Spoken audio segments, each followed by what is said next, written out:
Hello दोस्तों, welcome to my YouTube channel. कैसे हैं आप सब? आशा करते हैं आप सब अच्छे होंगे। चैनल पर अगर पहली बार हैं तो चैनल को सब्सक्राइब कर दीजिए और वीडियो को लाइक कर दीजिए, जिससे हम आपको पढ़ाने में हमारी बहुत ज़्यादा मदद मिलती है। तो चलिए हम स्टार्ट करते हैं। आज लूसेंट सामान्य ज्ञान की लूसेंट की बुक है, उसमें हम पहला अपना प्राचीन इतिहास स्टार्ट करते हैं। तो चलिए हम चलते हैं।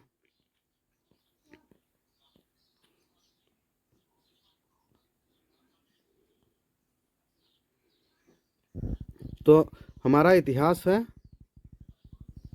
प्राचीन इतिहास, भारत का इतिहास है हमारा।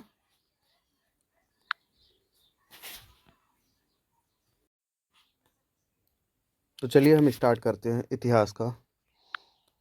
इतिहास का हमारा पहला हो जाएगा प्राचीन भारत का इतिहास में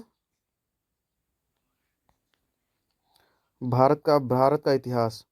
तो भारत के इतिहास में उत्तर में हिमालय से लेकर दक्षिण तक फैला यह उपद्वीप समूह भारतवर्ष के नाम से ज्ञात है,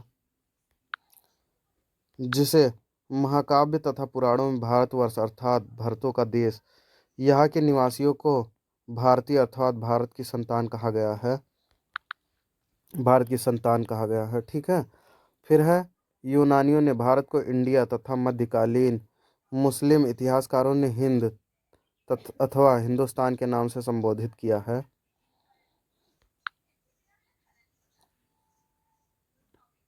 फिर है, भारतीय इतिहास के अध्ययन की सुविधा के लिए तीन भागों में बांटा गया: प्राचीन भारत, मध्यकालीन भारत एवं आधुनिक भारत। फिर इसके बाद फिर है प्राचीन भारत में हम आ जाएंगे। प्राचीन भारत प्राचीन भारत इतिहास के स्रोत प्राचीन भारत इतिहास के स्रोत प्राचीन भारतीय इतिहास के विषय की जानकारी मुख्यतः चार स्रोतों से प्राप्त होती है।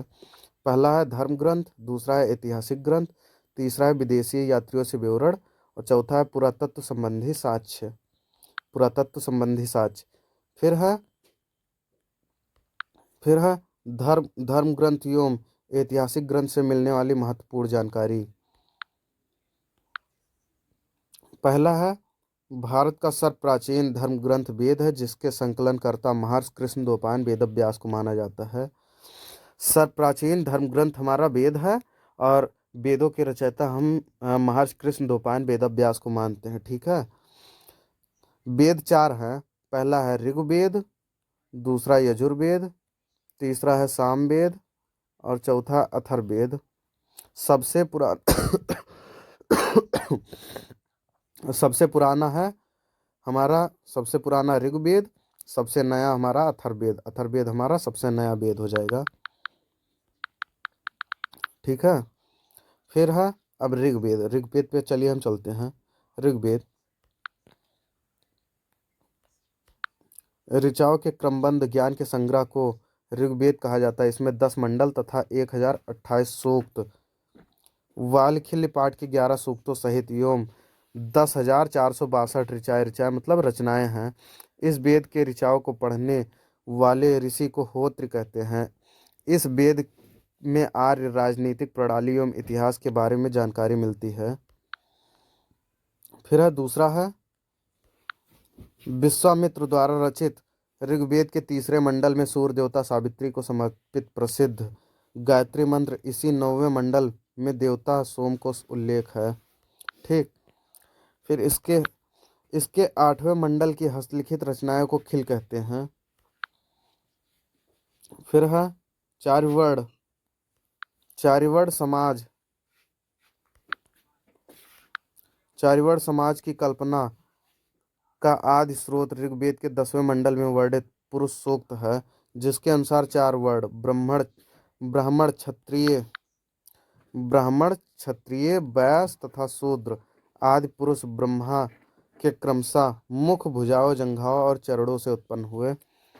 ब्राह्मण की रचना ब्रह्मा जी के मुख से हुई, क्षत्रिय की रचना ब्रह्मा जी के भुजाओं से हुई, वैश्य की रचना ब्रह्मा जी के जंघा से हुई और शूद्र की उत्पत्ति ब्रह्मा जी के चरणों से हुई। फिर है नोट पॉइंट है धर्मसूत्र चार प्रमुख जातियों की स्थिति व्यवसायियों, दायित्वों, कर्तव्यों तथा विशेषाधिकारों से स्पष्ट विभेद करता है। ठीक। फिर है वामन अवतार के 3 पगों के अज्ञात का प्राचीनतम स्रोत ऋग्वेद है। फिर ऋग्वेद में इंद्र के लिए 250 तथा अग्नि के लिए 200 ऋचाओं की रचना की गई। फिर नोट पॉइंट में है प्राचीन इतिहास के साधन के रूप में वैदिक साहित्य ऋग्वेद के पास शतप्रत ब्राह्मण का स्थान है। ठीक। तो आशा करते हैं आपको हमारी वीडियो अच्छा लगा होगा, और चैनल पर पहली बार है तो चैनल को सब्सक्राइब कर दीजिए और वीडियो को लाइक कर दीजिए। अगला हमारा टॉपिक होगा यजुर्वेद। यजुर्वेद से हम अगले दिन टॉपिक स्टार्ट करेंगे। जय हिंद, जय भारत।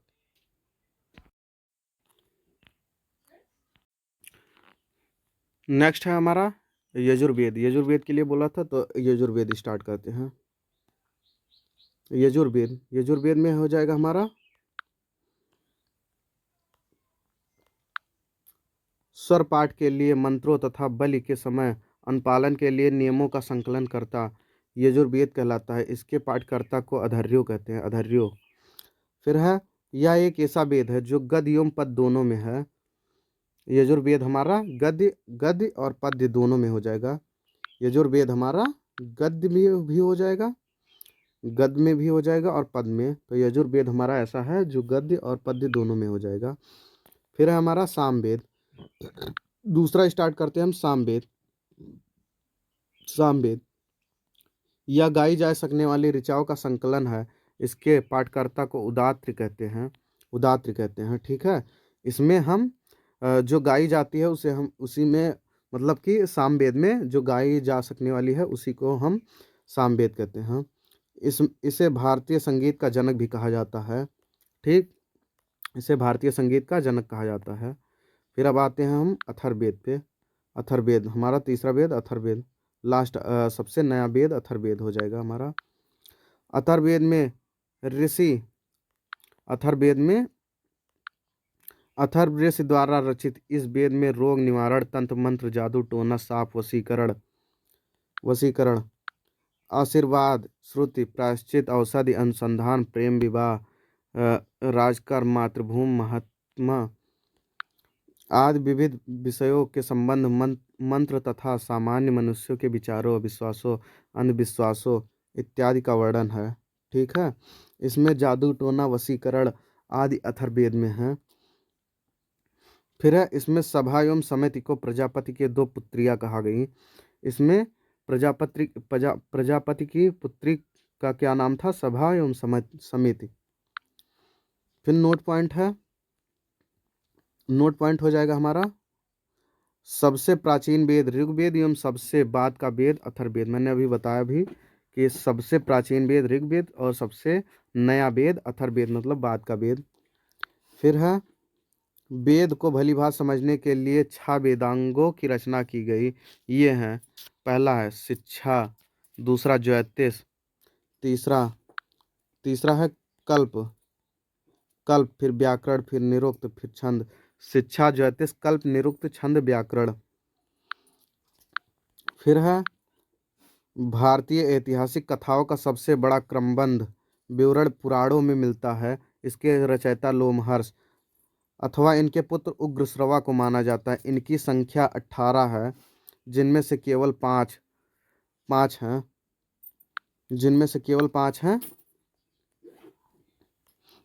केवल पाँच मत्स्य, वायु, विष्णु, ब्रह्मण एवं भागवत में ही राजाओं की वंशावली पाई जाती है। फिर है नोट पॉइंट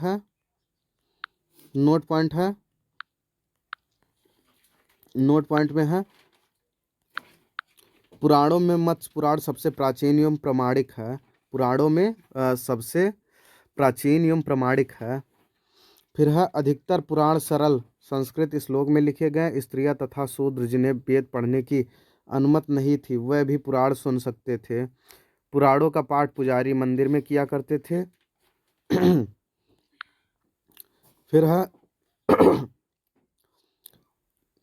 स्मृति ग्रंथों में सबसे प्राचीन एवं प्रमाणिक मनुस्मृति मानी जाती है। यह शुंग काल का मानक ग्रंथ है।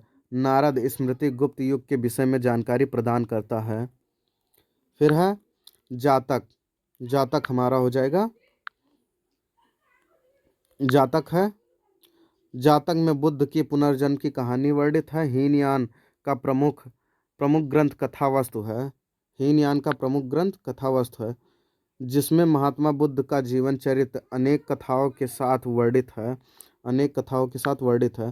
फिर है जैन साहित्य को आगम कहा जाता है। जैन धर्म का प्रारंभिक इतिहास कल्पसूत्र से ज्ञात है। ठीक, ज्ञात होता है। जैन ग्रंथ भगवती सूत्र में महावीर के जीवन कृत्यों का अन्य समाकलनियों के साथ उनके संबंधों का विवरण मिलता है। फिर है अर्थशास्त्र। अर्थशास्त्र अर्थशास्त्र के लेखक चाणक्य, कौटिल्य या विष्णुगुप्त हैं। यह 15 अधिकरणों एवं 180 प्रकरणों में विभाजित है। इसमें मौर्यकालीन इतिहास की जानकारी प्राप्त होती है। ठीक, फिर है फिर है